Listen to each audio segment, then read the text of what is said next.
According to a report by Afghanistan International TV, a notice attributed to the Afghan Ministry for the Promotion of Virtue and Prevention of Vice in Herat warned that women who do not comply with the prescribed dress code could face action. The report says women who appear in public without covering their faces or while wearing making may be detained and transferred to prison. The reporter further stated that the Afghan morality police in Herat have been instructed to enforce the dresses requirement. However, Afghan authorities have not publicly confirmed or comment on the reported directive. Afghanistan International TV also reported that an audio message circulating in Herat claimed the decision was made following a meeting between the Afghan governor of Herat and official from the morality police department. Remember, since running to power, the Afghan regime have imposed a number of restrictions on women access to education, employment, and participation in public life in Afghanistan. The United Nations and various international human rights organizations have repeatedly expressed concern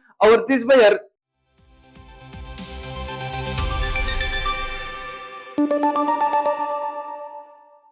Houthis, a new armed political actor in the Middle Eastern conflict. The same Middle Eastern conflict that started when United States of America and Israel chose to conduct an unjustified yet a collaborative attack on the Islamic Republic of Iran on February 28, 2026, which had been accompanied with consequences for the entire world, and more notably consequences in the form of the blockade at the crucial Strait of Hormuz and ultimately an unprecedented shock in the global markets of oil and energy. Houthis, in this regard, who are Iran aligned and are the biggest determinants in Yemen,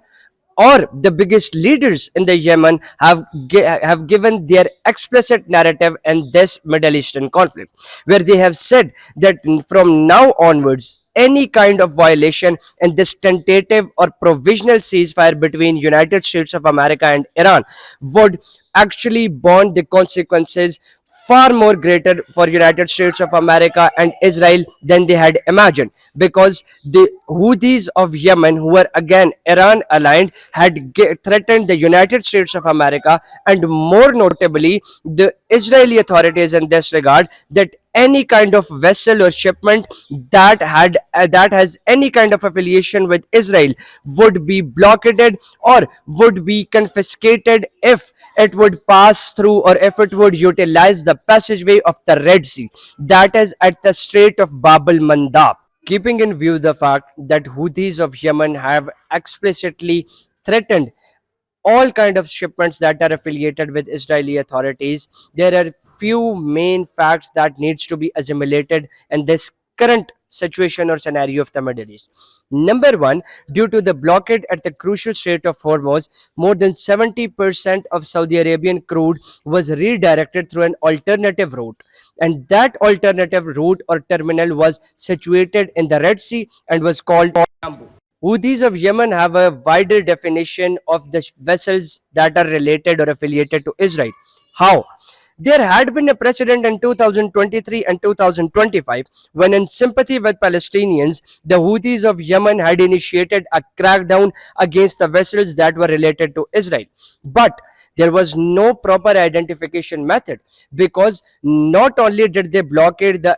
vessels that were directly owned by the Israeli authorities, but they also blockaded the vessels that were owned by the companies who would harbor their vessels on the Israeli terminals, or they would also shoot down or threaten those vessels that were bound to go to the Israeli terminals. So once again, with this new threat of the Houthis of Yemen, this situation once again has arisen, that whether the Houthis have a proper identification method where they could shoot down or blockade or constrain solely the Israeli affiliated vessels and not any other. Keeping in view the renewed threat of Houthis of Yemen in this regard,